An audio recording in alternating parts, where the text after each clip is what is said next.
Então, é comunicação, é sentar mesmo e conversar. Onde foi que se perdeu o companheirismo, o amor, a alegria de estar junto? O que foi que aconteceu? Sentar e conversar, pedir ajuda, pedir oração. Olá, sejam muito bem-vindos a mais um episódio desse podcast que existe para abençoar sua casa, sua família, os seus filhos. O podcast, a gente é... Família!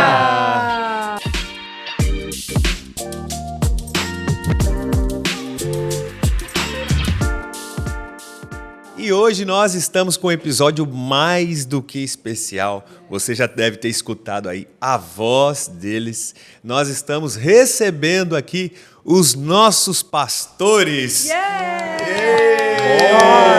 Bispo Eloy, Bispa Doroteia estão aqui presentes. Gostaria que vocês se apresentassem para a gente poder começar o nosso bate-papo. Gente, que alegria estar vocês aqui, meu Deus do céu. Eu esperei com muita alegria esse convite. Sabia que uma hora nós íamos estar aqui. Estou muito feliz de poder estar aqui hoje, podendo fazer parte desse quadro que está sendo sim, uma bênção, um sucesso. Né? Quantas vezes quando um quadro desse faz falta, né? E a gente tem visto assim, o quanto isso tem abençoado. Eu mesmo tenho ouvido muito, no particular, de muitas pessoas na igreja, do quanto o podcast... A gente é família, tem sido bênção para a nossa igreja. Então, mais do que normal, eu estar bem feliz de estar aqui com vocês hoje, podendo colaborar com esse quadro, né? Sim. Muito bom. Muito Ai, bom. que Muito linda, bom. maravilhosa. A honra é toda nossa. Expectativa suprida. Né? Expectativa suprida de estar com vocês. O tema, o assunto e o podcast, ele é atual e relevantíssimo para essa sociedade, né? Família é família mesmo. Muito bom. Olha, para quem não conhece os nossos bispos, que são os nossos pastores, eu sei que tem muita gente também que acompanha esse podcast e você também não é da nossa igreja, não conhece toda a nossa história, mas eles também são meus sogros. Meu sogro, minha sogra, pastor Eloy, pastora Doroteia e pais de Daiane. Exatamente. E a gente estava esperando assim... ter pelo menos uns 1000 inscritos para a gente poder fazer esse episódio especial. E a gente já passou, graças a Deus! E nós passamos. E agora sim, a gente está tendo o privilégio de poder tê-los aqui conosco nesse episódio tão especial, né, meu amor? Muito, muito especial, gente. Estou aqui, então. O Thiago já revelou, são meus pais, para quem não sabia, né? E a gente está muito feliz porque ainda além de estarmos já com expectativa há muito tempo de poder trazê-los aqui, a gente queria fazer um episódio especial dos 1000 inscritos. Aí, no fim, a gente quis convidar vocês, a agenda não bateu. E aí bateu, sabe quando? No aniversário do meu pai, gente. Brincadeira, né? Dia 5 de agosto, estamos aqui gravando e bateu esse aniversário. Então, é um momento muito especial para nós, porque se estamos aqui, é porque vocês... abriram esse caminho da vida inteira de vocês, né? Vocês que abriram, que nem eu sempre brinco, a facão, todo o caminho mais difícil, para agora a gente andar no asfaltado e continuar construindo aquilo que vocês entregaram a vida inteira para fazer acontecer. Então, eu sempre digo, eu e o Thiago, a gente é muito privilegiado por termos pais que não se separaram, nós dois temos pais que não se divorciaram, né? Mas eles são pastores, não importa, que nem os pais do Thiago são cristãos, mas não é sobre isso. Porque nós, infelizmente, vemos alto índice de divórcio, independente até mesmo da fé ou da posição, né? E glória a Deus, eu sempre falo para o meu pai e para a minha mãe, glória a Deus que eles permaneceram, apesar de todos os desafios que inclusive o próprio ministério traz, né? E eles não tiveram essa estrutura familiar que hoje eu e o Thiago temos através dos nossos pais, né? Um apoio, né? Um suporte. Nossa, não tiveram. Nem informação também, né? Porque era outra geração, era outra era. Exatamente. Né? E também um exemplo, né? Eles não tiveram esse exemplo de um casamento saudável, de um casamento que no meu pai, no caso, meu Deus, não vamos nem entrar na história do meu pai, né? Que é outra história muito mais difícil. Vai ser um podcast à parte só para isso, né? Então, são histórias muito difíceis, né? Histórias algumas até bem pesadas, se a gente fosse entrar aqui. São então, histórias vocês de são superação. de muita superação, no caso de vocês, né? No caso de vocês são superação. E por isso que vocês são muito vitoriosos, são muito vencedores, apesar de todos os contratempos e desafios. Vocês estão aqui firme e forte, e eu falei já para eles várias vezes, da mesma forma que para o Tiago, né? Quem que nós seríamos e será que nós estaríamos onde estamos se vocês não tivessem permanecido no casamento? Eu acho legal essa reflexão para você hoje que é casado e está enfrentando desafios e tem filhos. Porque eu te garanto que os teus filhos vão ter caminhos e destinos diferentes por causa da decisão de você permanecer ou se divorciar. Eu não tenho certeza, não tem como eu garantir, mas eu tenho quase certeza. E seria uma lógica entender que eu talvez não estaria nem no ministério, ou se eu estivesse, não seria da forma maravilhosa que está sendo viver no ministério. Seria outra história. Eu não sei se eu mesma estaria casada, seria um outro exemplo que eu teria em casa. Então, nossa, quantos pormenores, e aqui eu já estou entrando no podcast mesmo, no episódio, pegando o contexto e a história de vocês, que estão 38 anos casados, né? 38 anos casados. Com quantos anos vocês casaram? Vamos dar uma escandalizada assim já de cara. Para começar essa história. Vai passar na Polícia Civil?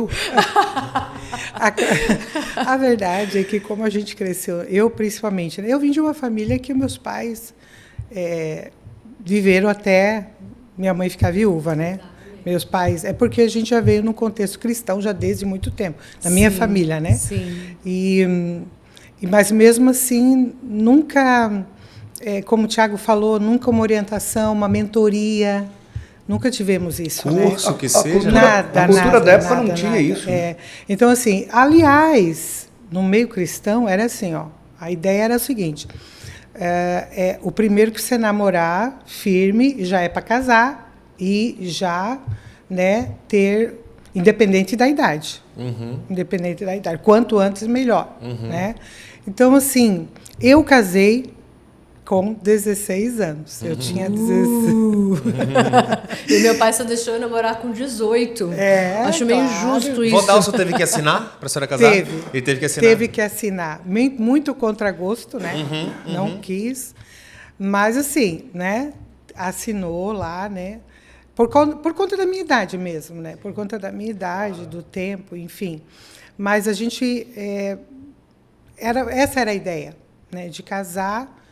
E a gente entrou assim num casamento, eu com uma família toda diferente da dele, como quase todos os casais, né? Valores diferentes, jeito de ser diferente, tudo diferente, né? Então, imagina, né? Foi um desafio essa questão da gente estar junto mesmo por tantos anos, porque são famílias muito diferentes, né? Eu casei com 16 e você com 23. 23 anos. 23 anos. Papa anjo, né, pai? Ele viu lá no futuro. Quem vive a história, sim, depois pode fazer uma leitura do que aconteceu. Sim. Nós chegamos na plena consciência e conclusão, mesmo, de que a nossa unidade, ela foi um projeto de Deus. Foi. Não foi algo que partiu de nós. Ela sabe disso, a gente cresceu na mesma igreja, ela cresceu, eu vi ela crescer, e eu era moço e liderava, músico na igreja já, líder de jovem, e, consequentemente, eu nunca olhei para uma menina tão nova. Sim, tu sempre teve namoradas até mais velhas, namorada da minha né? idade, normal, né? Então, eu nunca olhei. Então, mas a gente sabe, como eu disse, quem viveu para olhar para trás e dizer, não, a gente entende o que aconteceu, porque é diferente, como você falou, minhas duas filhas só namoraram com 18. Elas brincavam e diziam, a mãe namorou com 16, porque ela não tinha pai, você tem. O pai sempre falou isso. Então, e eu coloquei ordem na casa lá, nesse contexto, né? Então, o nosso caso é um caso atípico, né? E Deus estava no negócio. Por isso que a gente atravessou tudo que atravessou e estamos aqui. É verdade. Por graça e bondade. E a gente não sabe, você estava falando sobre, será que eu estaria no ministério? Será que eu seria quem eu sou se meus pais não estivessem junto? É porque Deus nos uniu já pensando em vocês. Porque nós vemos o que vemos. É redundante, né? Nós vemos o que vemos. Mas Deus mostrou Isaac quando Abraão não tinha um filho. Então, quando Deus olhou para nós, viu vocês, viu Amém. você. Uau. Amém. Isso é um fato, não tem como. Viu a Sara, viu o que está acontecendo, com esse trabalho extraordinário que vocês estão desenvolvendo como pastores. É incrível Ele viu. pensar nisso, né? É incrível pensar nisso porque a gente está com os dois pequenos. Hoje, Então. Natan tem 10, Rebeca tem 8. E a gente não consegue imaginar essa posteridade. Nosso será? olhar é muito... A gente vê o que vê. muito Como isso é curto, redundante, a gente vê o que vê. Agora, isso tudo é bom dizer porque o podcast é família. Exatamente. E você estava falando, né? Poxa, quem eu seria? Às vezes um casal, ele não consegue vislumbrar que a gente precisa, às vezes, enfrentar a luta, refazer aquilo que está quebrado, machucado, e continuar, né? Como disse, sacudir a poeira e dar a volta por cima, porque a gente não é a gente. Não é sobre nós. A vida não é sobre nós apenas.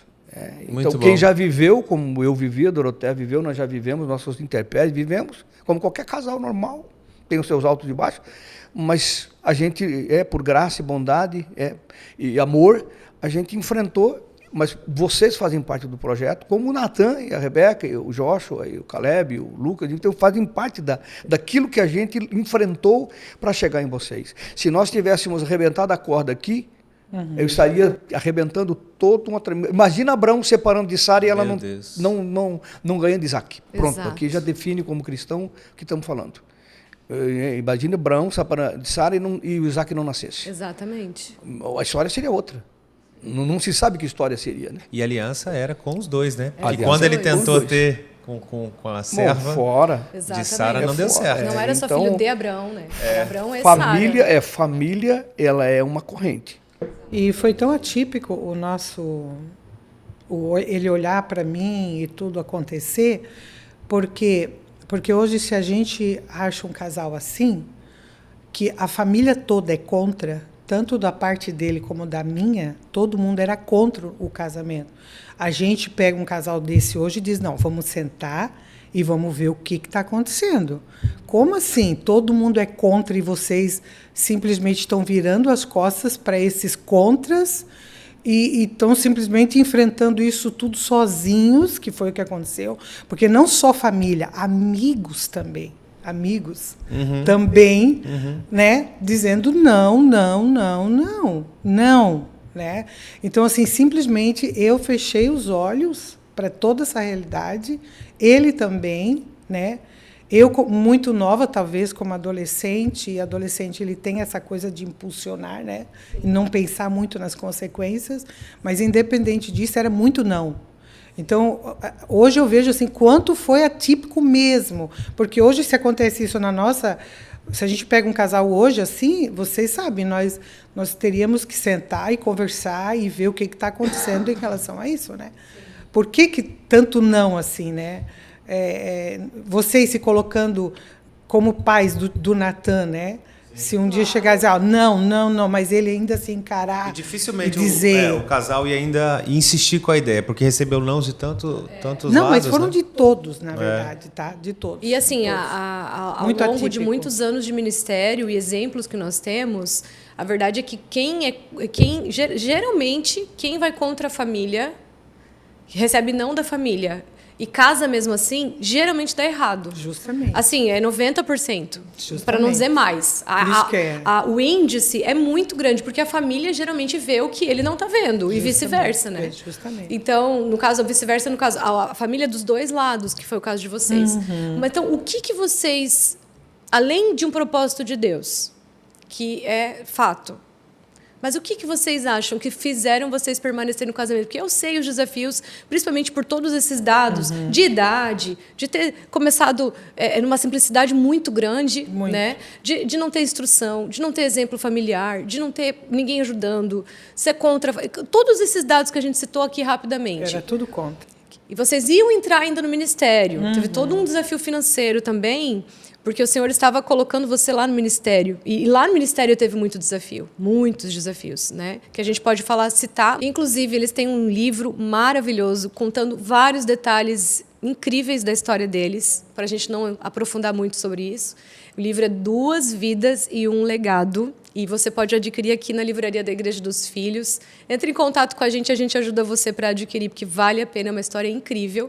Então, apesar de todos esses pormenores e contras vocês, o que vocês acham que fizeram vocês permanecer, além do propósito de Deus? O que houve em vocês que falou, não, a gente vai ficar? No meu caso, né?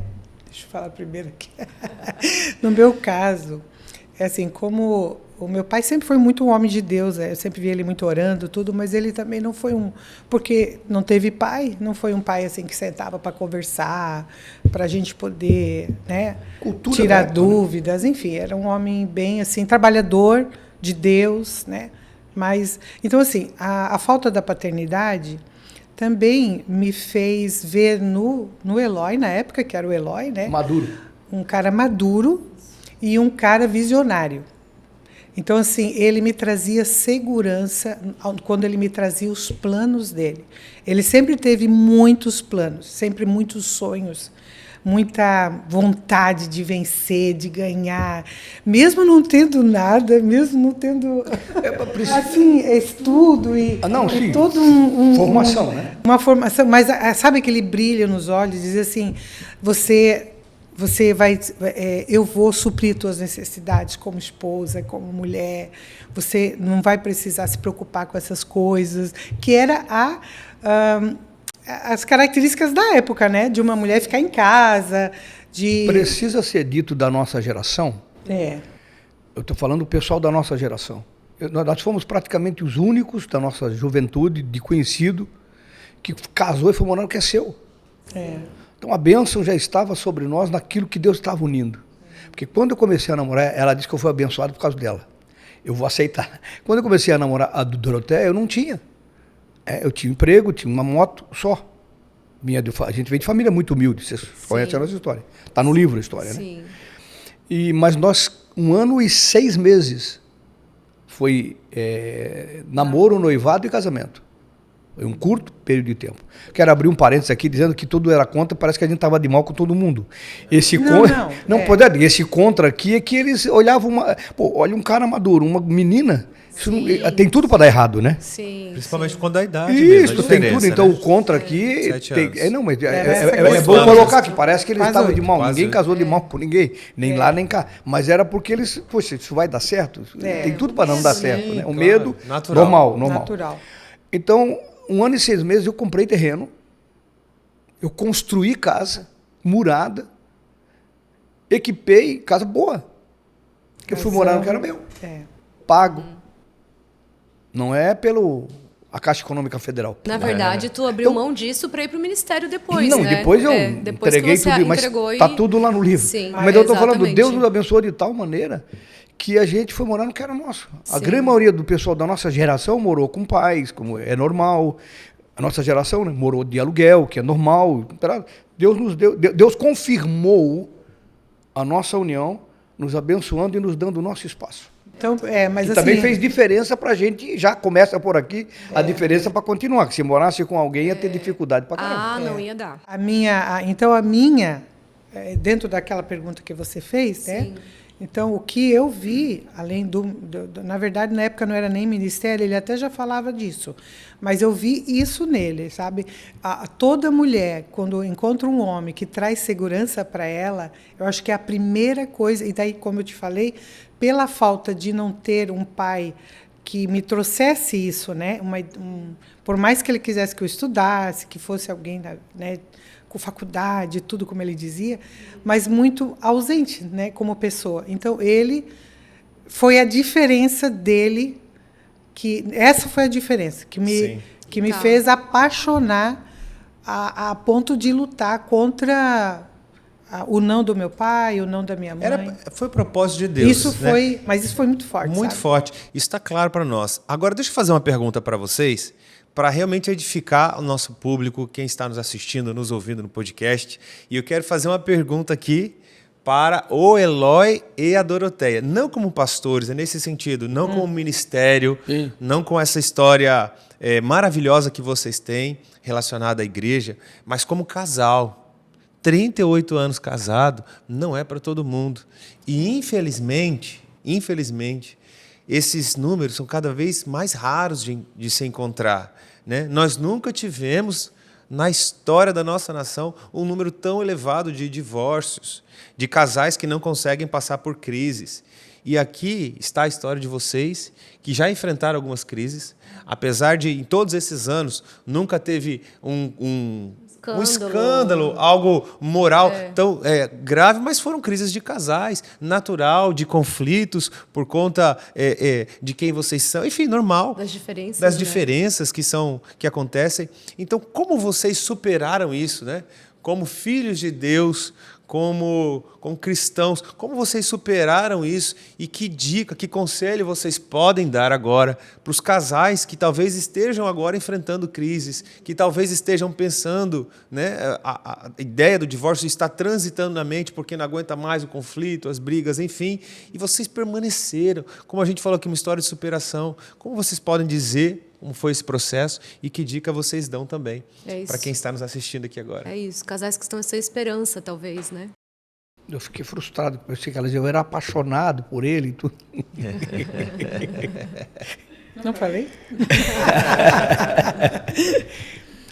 Eu penso que existem muitas razões, muitas coisas que são necessárias para uma longevidade de casamento. Não é uma. Não dá para dar uma, duas ou três respostas. Quantos conselhos precisar? São muitas coisas. Uma delas é o amor. Já dizia o profeta Zezé, né? É o amor. Se não houver amor, se não houver um mínimo de amor para ele e ser cultivado esse amor também, já começa mal, né? Do meu caso como homem, é homem. Também nós falamos dos casamentos, mas também os homens hoje, às vezes, não estão sendo quem deve ser, um homem com H, de palavra, de responsabilidade. Nós tivemos muitas coisas difíceis, por erros meus, erros dela, mais meus do que dela, mas eu poderia ter todo o motivo do mundo para dizer não dá, não consigo, não vai, mas existe o homem aqui. As pessoas às vezes perdem o foco de que eles deram a sua palavra. Uau! Isso é que sério. palavra é essa? Uau. Que homem é esse? E que já foi no altar, né? Até que a morte não nos separe. Falando, né? Eles deram a sua palavra. Quando houve lá... Parece que não vale mais, né? Não Deus. Foi obrigado. Não tem mais homem hoje. Meu Deus. Cara, por qualquer coisa, de qualquer maneira, jogam tudo fora, achando que um novo recomeço vai ser melhor. E não existe isso. Ele só vai descobrir no terceiro casamento. Pode pedir um conselho para o Fábio Júnior, ele deve dar um monte de conselho nesse sentido também. Que não adianta casar, né? Se eu achar que o Fábio não dá, pergunta para a Gretchen. O pessoal casou 200 vezes, mostrando que não é o segundo cônjuge, o terceiro cônjuge, que não vai enfrentar as mesmas coisas, às vezes até pior. E tem muita gente que, às vezes, no terceiro casamento, ou no segundo mesmo, já engole coisas que não engoliu no primeiro, para não passar vergonha de passar para o terceiro ou para o quarto. Exatamente. Porque não, muito, irmão, quem não fez no primeiro, né? Eu costumo dizer que é dois bichos diferentes. Costumo dizer que Deus fez o homem, olhou e disse, não, posso fazer algo melhor do que isso, aí fez a mulher. E o que acontece? São dois bichos diferentes. Então, se você não entender a sua função como homem dentro do casamento, seu papel como homem, a sua hombridade, que é uma palavra hoje que talvez tem gente que nem ouviu, está nos ouvindo aqui, não sabe nem o que é hombridade. Então, isso da minha parte, né? Sim. Se apaixonar por ela não foi difícil, uma menina nova, linda, bonita, inteligente, capaz, nesses anos todos... Eu costumo dizer, eu cheguei onde cheguei por causa da Doroteia, estar junto, estar do meu lado, ser cúmplice. Essa é a palavra X do casamento, para qualquer casamento. Cumplicidade. O amor aproxima, mantém chama viva, mas a cumplicidade, ela é a liga que faz o casamento permanecer, que junta. Cumplicidade, que às vezes não tem. Cada um vive para si. A cultura de hoje é uma cultura muito complicada nesse sentido. Teu salário é teu salário. Meu salário é meu salário. O que é isso? Onde é que está uma só carne? O pessoal perdeu todo o contexto cristão. Uma só carne, como é que pode ter dois salários uma só carne? Aí eu olho para o braço direito do Eloy e digo, esse salário é teu, o braço esquerdo não, esse salário é teu. Esse sou eu, pô. Entendeu como é que é? Então, essa cumplicidade de juntos, construir juntos, né? Isso fortalece, cria a liga e faz com que atravesse que vão existir, as adversidades, as fases da idade, as fases dos conflitos, as dificuldades que a mulher enfrenta depois de 1, 2 gravidez, a mudança de corpo, enfim, N coisas. Graças a Deus que a Doroteia gosta de careca, senão ela estava morta. Então, todas essas mudanças. Eu casei com cabelo, e era o cabelo, né, Doroteia? Cabelão crespo. A gente vê pelas fotos, viu? Pelas fotos, não, tem testemunho. Então, essas mudanças precisam ser adequadas. Verdade. Cada momento e cada fase da vida precisa ser adequada. Sim. Isso faz a longevidade. E vai existir para todos. Então, da minha parte, é hombridade. É ser homem com H. É ter palavra. Para poder achar, não dá não. Tem que dar. Tem que Muito dar. Bom. Tem que fazer dar. E da parte da senhora, minha então, bispa? No meu caso, eu penso que o companheirismo, e dentro do companheirismo, eu quero citar uma situação aqui. Dentro do companheirismo, aquela situação que eu entro para um casamento não só para minha felicidade, mas justamente o contrário. Eu entro para um casamento para saber, para fazer ele feliz. Está entendendo? E plantar isso, plantar com que isso aconteça. Porque mesmo que ele, como ele mesmo fala, não entenda no início como fazer, mas se a mulher se permanece firme nessa questão, principalmente, ela vai receber, ela vai colher aquilo que ela plantou, o companheirismo. Porque isso, para a mulher, é mais fácil. Eu sinto que para a mulher é mais fácil, sabe? Claro que o homem também tem a parte dele. Sabe a questão do companheirismo, de tipo assim, o que te faz feliz? Estou falando só um ponto aqui. E como você fica feliz, né? E outra coisa muito importante que eu vejo hoje mesmo, atendendo muitas pessoas, como a gente já disse aqui, as pessoas estão se deixando por nada. Uhum. Por nada. Teve uma vez que eu perguntei para uma mulher, né? Várias situações, e ela disse que estava tudo ok. Eu digo, então tá, mas por quê? Porque ele chega tarde do trabalho em casa. Nossa. E eu disse, meu Jesus, espera aí, amada. Aí, claro, conversamos por conta disso. Tudo estava certo na vida deles. Meu Deus. Estou falando sério, tudo estava certo. Aí a gente aconselha, né? A gente aconselha com 2 filhos pequenos, querendo se separar por causa disso. Então, o que falta, gente? Comunicação. Eu disse para ela, tu já sentou com o teu marido e disse, vamos combinar um dia para nós fazer família? Porque ele poderia vir do trabalho, porque ele é o dono, ele é o proprietário. Então, ele podia fazer isso. Por isso que eu falei assim. Então, por que tu não fala? Não, nunca falei. Nossa! Então, gente, vamos conversar. Então, acho que a comunicação foi uma coisa que foi muito forte entre nós. Sentar e conversar. Expor, dizer, eu estou sentindo. Não achar que a pessoa vai adivinhar o que você está sentindo. Não tem que adivinhar, você tem que falar. E aí, claro, ver o que a outra pessoa, né? E se for preciso, por que não procurar um pastor, uma pastora, como nós temos na igreja, pastores da família que ajudam o casal para conversar, porque depois de tudo isso, né? Mas por que não fazer isso? Né? A comunicação, eu acho que é essencial, tipo, em todas as áreas. Uhum. Desde as coisas com criança, sem criança, até a relação sexual. Sim. Tem que ser conversado. Sim. E muitas estão sofrendo porque têm vergonha, porque acham que é demais, porque acham que não merecem. Então, daí vem um monte de situações, né? Todas as áreas, né? Aí a comunicação, eu acho assim, sabe, pastores, que é essencial. E o companheirismo. É verdade. Aquela coisa de, vamos junto? Vamos. Muito bom. Não gosta? Gosta? Não gosta? Tudo bem. Você anotou aí? Quem está aqui com a gente ligadinho, escreve aqui nos comentários aqui. Comunicação e companheirismo. Cumplicidade e hombridade. E hombridade e cumplicidade. Muito bom. Exatamente. Gente, sabe os conselhos. Excelente, excelente. E eu acho que a gente poderia finalizar esse episódio pensando nesse contexto que a gente está trazendo aqui, da beleza que vocês estão vivendo. olhando para os filhos, olhando para os netos, tudo que vocês têm colhido por terem permanecido, eu queria que vocês olhassem para essa câmera, cada um trouxesse uma palavra para pessoas que estão em crise, ainda dentro desse contexto. Tragam uma mensagem para esses casais que estão em crise. Se você pudesse olhar no olho deles agora, eles estão dizendo, quero divorciar. O que vocês falariam para eles? Para quase que convencê-los a permanecer.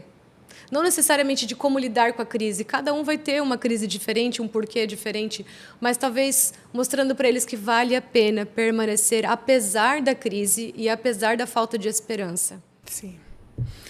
Eu, por muitas vezes, como a gente já citou aqui, tivemos muitos problemas, muitas situações na nossa vida, mas por muitas vezes eu coloquei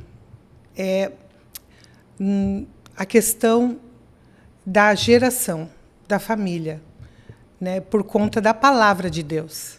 Porque o que a palavra diz? Que Deus odeia o divórcio.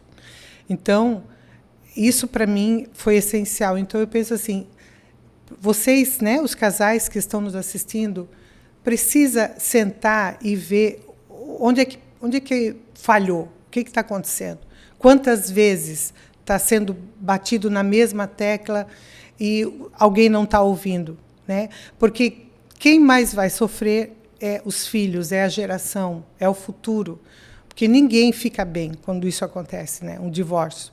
Então, é comunicação, é sentar mesmo e conversar. Onde foi que se perdeu o companheirismo, o amor, a alegria de estar junto? O que foi que aconteceu? Sentar e conversar, pedir ajuda, pedir oração.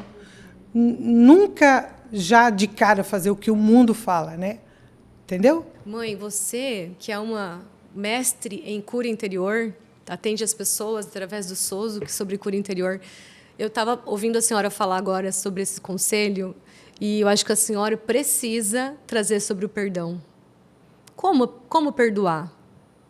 Justamente. Como começar a perdoar? Porque a gente sabe que as crises vão vir de ofensa, de problemas, de várias situações. Né? A grande maioria das crises necessita de perdão. Talvez 100%. Se não todas. Se não todas. Na verdade, não existe todas, casamento, né, que perdura se não houver perdão. Pronto, então aí já é mais um conselho. Como permanecer? Tem que aprender a perdoar. Fala um pouco sobre isso. Você é mestre na cura interior que vai passar pelo perdão. Não tem como. Não tem, porque o perdão não é você simplesmente esquecer no sentido de ficar... Deixar para lá. Mas entender que no perdão eu tenho a graça do Pai, eu tenho a graça de Deus na minha vida, tá entendendo? Entender as falhas, entender a origem, a raiz daquilo ali, trabalhar aquilo ali. Então, precisa o perdão, não tem como. Realmente o perdão é algo essencial em todas as áreas da vida da gente, o perdão, principalmente no casamento, né? Tentar, dependendo do problema do perdão, tentar resolver aquela situação, né? Procurar ajuda também, sim, dependendo do problema daquela situação, porque às vezes é um problema recorrente, né? É um problema recorrente que o casal está vivendo, aí perdoa uma vez, perdoa duas, perdoa três, então a pessoa que está sendo perdoada e vice-versa, às vezes é a mulher, às vezes é o homem, precisa entender que precisa de ajuda.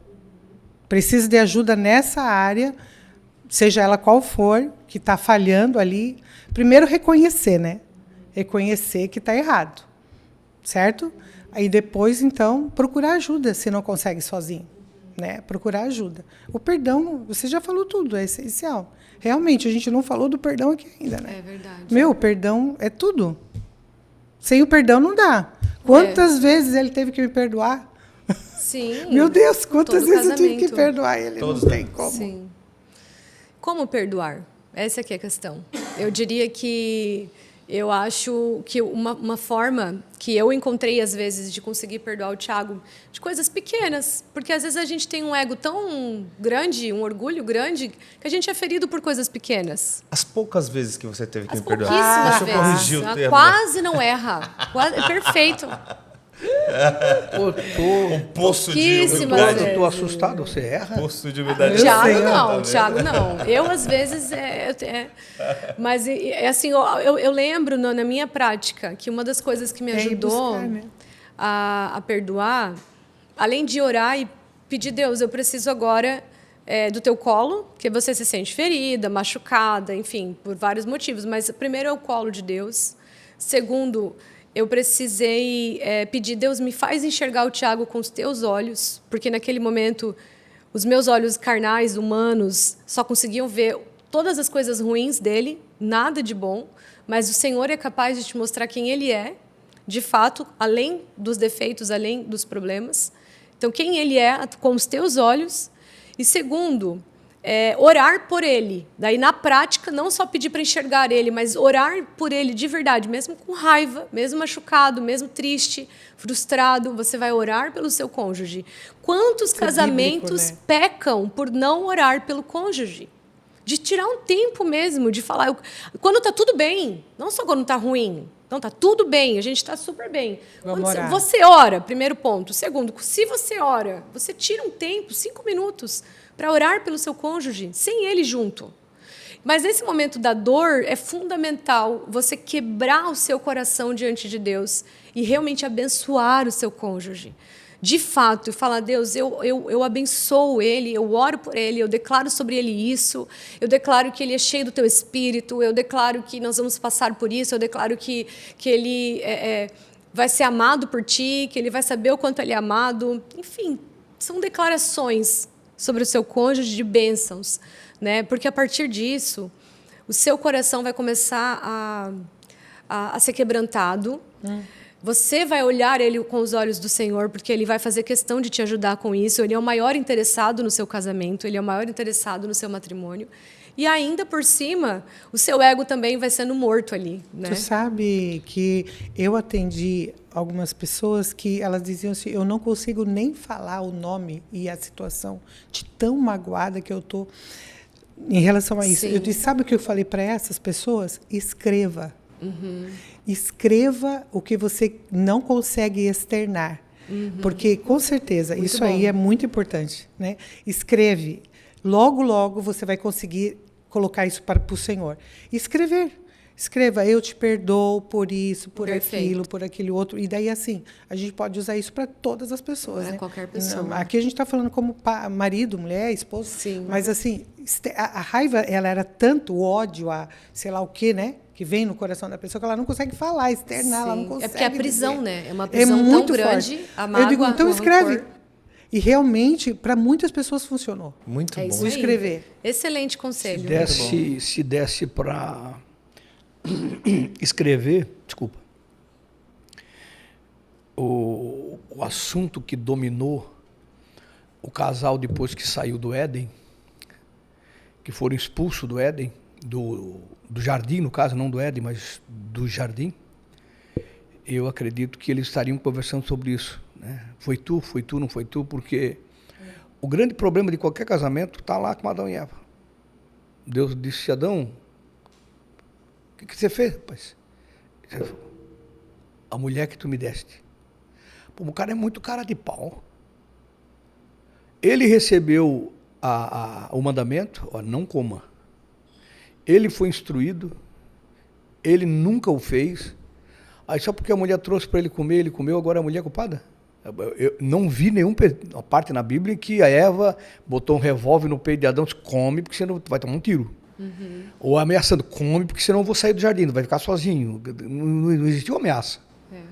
Então, o casamento, ele precisa dessa humildade de reconhecer os seus erros. O maior problema do casamento não é identificar o erro do outro. O maior problema do casamento é identificar o seu erro. Exatamente. É assumir os seus erros, é aceitar os seus erros, é reconhecer as suas limitações, as suas imperfeições. Aí o indivíduo quer se blindar, ou quer passar como melhor.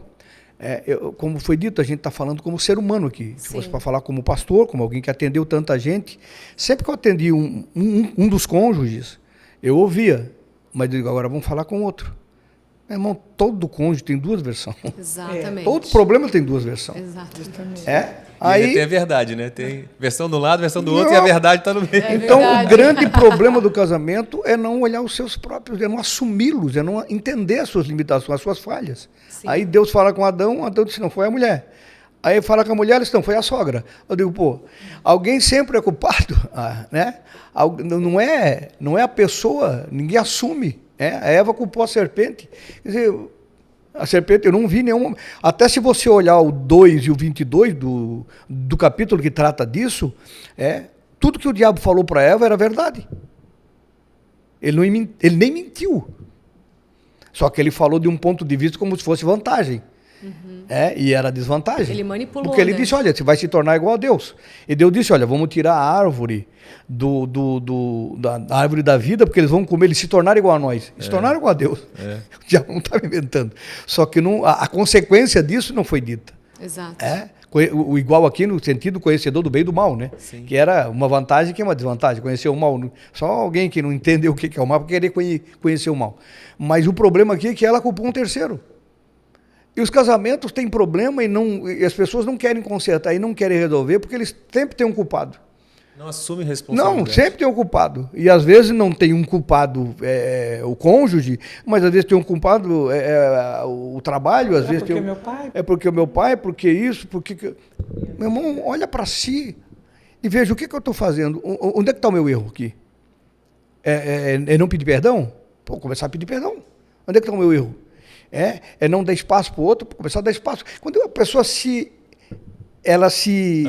analisa, quando ela começa a aceitar que ela é um ser humano que tem defeito e começa a aceitar os seus erros, ela vai corrigir os erros, vai entender a dor do outro, a reclamação, a birra, qualquer outra coisa que aconteça, ela vai entender porque ela sabe que isso existe, ela vai procurar melhorar e isso aí vai trazer longevidade. Muito bom. Muito bom. Só para fechar essa questão do perdão, muitas pessoas também dizem assim, mas eu já pedi várias vezes perdão e já liberei várias vezes perdão. Eu não consigo mais, ou eu não tenho mais nem graça de pedir perdão porque são os mesmos erros, as mesmas situações. E o meu conselho continue pedindo e continue liberando. 70 Precisa. 27, né? Precisa. Ah, mas eu já fiz, não mudou, não. Continua. É difícil. Continua. Não dá para dizer que é fácil. Mas é necessário. É aquilo que a palavra diz. Necessário. Eu tenho mais uma pergunta muito importante. Nesse podcast de família, eu quero falar agora sobre educação de filhos. Meus bispos, vocês tiveram 2 filhas. Nós não vamos falar sobre genro, nada? Não. Deixa de lado essa pauta. Não, isso aí eu já tô aqui na manga aqui, ó, pra gente fazer mais um episódio, entendeu? Pra Uma falar. outra vez. Qual que seria? Vocês tiveram 2 filhas e 2 filhas que cresceram nos caminhos do Senhor. Eu lembro de Provérbios 22, né? Ensina a criança o caminho que deve andar, verso 6, para quando crescer não se desviar dele. E as 2 filhas que vocês tiveram, de fato não se desviaram, permaneceram no caminho do Senhor. As 2 hoje são pastoras, as 2 seguindo o seu chamado, o seu propósito de vida. E eles conseguiram não porque são pastores. Eu quero acrescentar aqui a minha pergunta porque eu conheço muitos filhos de pastores que são desviados. Então, muitas vezes, o ministério acaba sendo um obstáculo no relacionamento entre pais e filhos. Não pense você que vai favorecer. Pelo contrário, muitas vezes, o ministério acaba sendo um dos inimigos do relacionamento entre pais e filhos, porque geralmente no tempo em que o pai ou que a mãe tem com a criança é à noite, né? É o tempo de jantar, é à noite, porque o filho já passou pela escola, e o pai saiu do trabalho, então eles têm aquele tempo de qualidade à noite. E a vida de pastor, a realidade é que a maioria das noites está ocupado. 25 horas. Né? Então, a igreja, muitas vezes, para muitos pastores, inclusive que a gente conhece, a igreja foi um substituto da família. Né? E havia esse... Tem um rancor, né? Uma raiva. Exatamente. Por isso, tantos filhos de pastores desviados. Então, não pense você que se mantiveram firmes nos caminhos do Senhor pelo ministério. Ao contrário, o ministério, muitas vezes, é um obstáculo. Né? E eu gostaria que vocês contassem para a nossa audiência qual o segredo, ou o que vocês levaram? Não necessariamente o segredo, como o senhor falou, são várias coisas, né? É um componente de várias situações, mas como foi esse processo de educar as duas filhas no caminho do Senhor, e elas se mantiveram firmes por toda a história, toda a infância, adolescência, juventude, e hoje exercem o chamado, a vontade do Senhor. Contem para nós como esses pais que estão nos assistindo podem pegar os conselhos de vocês e também educar seus filhos no caminho do Senhor. No contexto cristão, precisa ser dito algumas coisas, dentre elas, autenticidade. Criança, ela vê tudo. A gente hoje se diverte com os netos, desde o Natan, que é o primeiro, e os demais, agora os mais novos, mas eles veem tudo. E a autenticidade é muito, muito, muito importante. Nós não éramos cristãos de boca, né? Era pastor, mas vamos deixar isso de lado. Tem pastor que fala uma coisa no altar e vive outra coisa. Uhum. É honesto só no que prega, mas não é honesto no que vive. Exatamente. São circunstâncias. Então, essa autenticidade é um dos primeiros pontos que os filhos estão observando. Uma segunda coisa que eu posso colocar é separar a realidade da humanidade e de um Deus. Eu nunca cobrei, eu nunca reclamei que eu me lembre, eu nunca, e olha que nós enfrentamos lutas, né? Nós temos o nosso morango para contar nossa história, não dá para comprar porque não tem dinheiro, a Daiane sabe do que eu estou falando. Sim. Então nós passamos dificuldades, mas muito no ministério. Quem me vê assim, orando e lendo a Bíblia, como diz o Nelson Ned, não sabe o que me aconteceu. Então, a ideia aqui é que passamos dificuldades materiais fortes, difíceis, mas minhas filhas, tanto de mim quanto da Doroteia vai depois falar a parte dela, né? Uhum. Mas nunca elas viram eu triste com Deus, reclamando, achando ruim, murmurando. Então, eu nunca apresentei um Deus para minhas filhas que não valesse a pena. Sempre apresentei um Deus com todas as dificuldades. E olha que nós passamos. É verdade. Dentro das minhas limitações, sempre procurei dar o melhor. A minha forma de amor é dar. Elas sabem disso. Uhum. Então, e olha que eu aprendi a abraçar, beijar, e com a Doroteia. A Doroteia dizia, vai lá, abraça, vai lá, beija, vai lá, faz. A Doroteia é a minha professora, é a mãe das duas e professora minha. Porque a minha história, está lá no livro, tem que comprar um livro e conhecer a minha história, né? Minha história é uma história eu não tenho contato, palavras, eu cresci, hoje é diferente. Os netos, o senhor recebeu, né? O senhor recebeu. Então, mas eu nunca deixei elas olhar para Deus como um Deus que falhou comigo. Meu Deus, muito bom. Então, em todas as dificuldades, Deus continuava sendo Deus. Tem a canção, né? Se ele fizer, ele é Deus. Se não fizer, ele continua sendo Deus. Isso eu passei para minhas filhas. É verdade. Que ele era Deus. Então, elas não tinham esse bloqueio com Deus, porque o Deus que nós mostramos para nossa filha, que não tem nada a ver com ser pastor, isso é em casa, estou falando de casa. A igreja é uma coisa, a casa é outra. É um Deus que eu estava feliz, tinha pão, estava feliz, não tinha, estava feliz, usava uma roupa velha, estava feliz, uma roupa boa, estava feliz, o carro estava bom, estava feliz, pegava ônibus, estava feliz, não existia um Deus que era bom para mim quando eu tinha e um Deus que eu reclamava quando eu não tinha. Isso é muito Então, bom. esse Deus é que elas se apaixonaram, tiveram as experiências delas e elas então cresceram vendo um Deus bom, não pelas circunstâncias. Porque os filhos, eles acompanham a vida da gente e às vezes a gente pensa que é as coisas grandes, as coisas caras, e na verdade são as coisas simples com a nossa presença e a nossa realidade. Então esse Deus foi apresentado para elas. Né? A autenticidade, a honestidade e um Deus que é bom em todo o tempo. É verdade. Muito bom. Tem uma grande igreja que o pastor chega e sempre diz, Deus é bom, em todo o tempo, é uma grande igreja. Muito bom. Então, eu quero resumir aqui. Como eu cresci na igreja, né, também já desde muito pequena, na verdade foi apresentada, né, na igreja.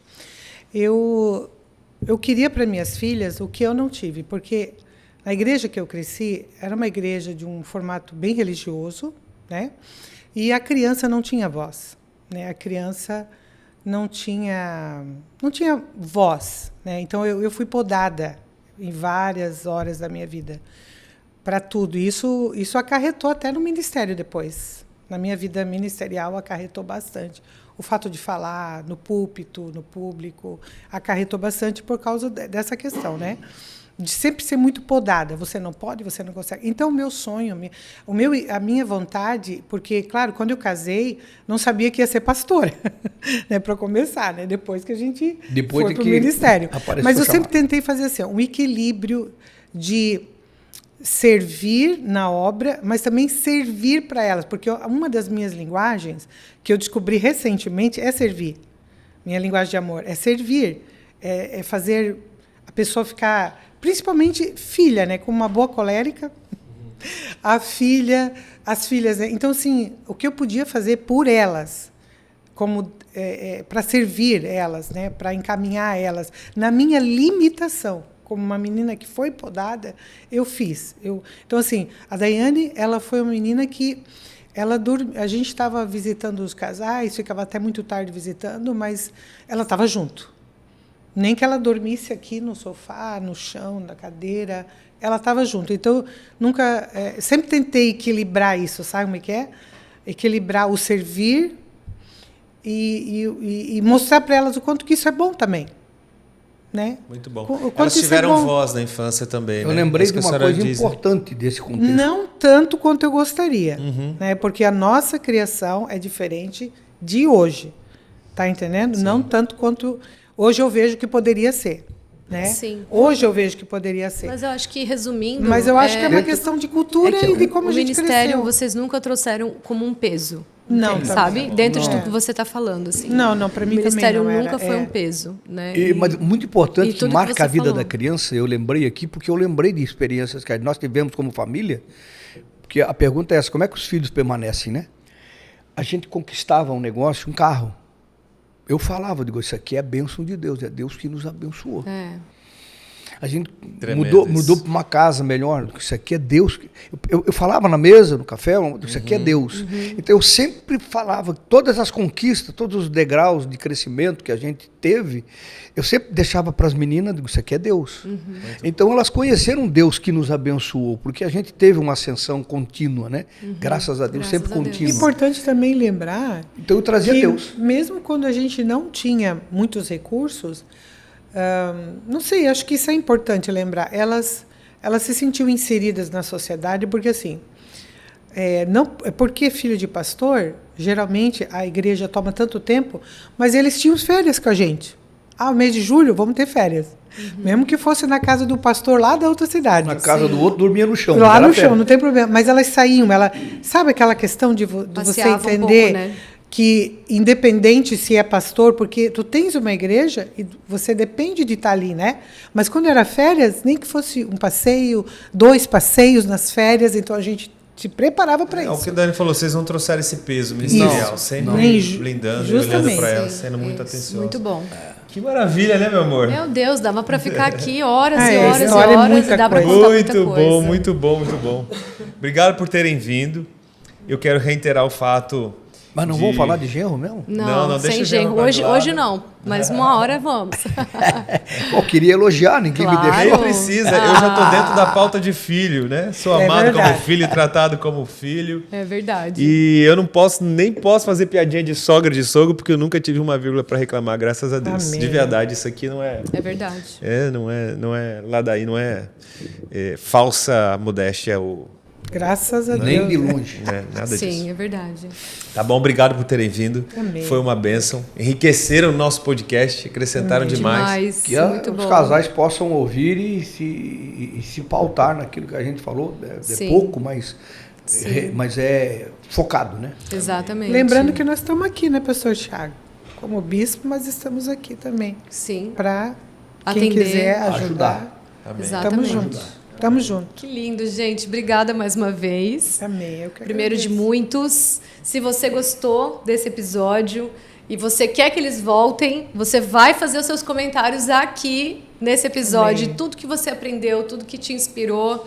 Você vai contar aqui pra gente o que mais falou com você e já escreve, queremos os bispos de novo, tá? Pra gente já marcar de novo com eles. E o que vocês gostariam de ouvir deles, né? Excelente. O que a gente deixou de falar? Façam Escreve perguntas. aqui. Boa. Perfeito. Façam perguntas, os comentários também, que daí a gente já se programa pro próximo episódio, que eu sei que tem muito ainda para compartilhar, mas a gente fica por aqui. Se você ainda não é inscrito nesse canal, se inscreva, curte. e compartilha. E o YouTube vai saber que você gosta desse tipo de conteúdo e vai te entregar muito mais para abençoar a sua casa. Mais uma vez, muito obrigada. God bless you. Obrigado, gente. Ficamos por aqui, então. E até a próxima, Beijo, gente. minha gente. Tchau, tchau. Tchau, tchau.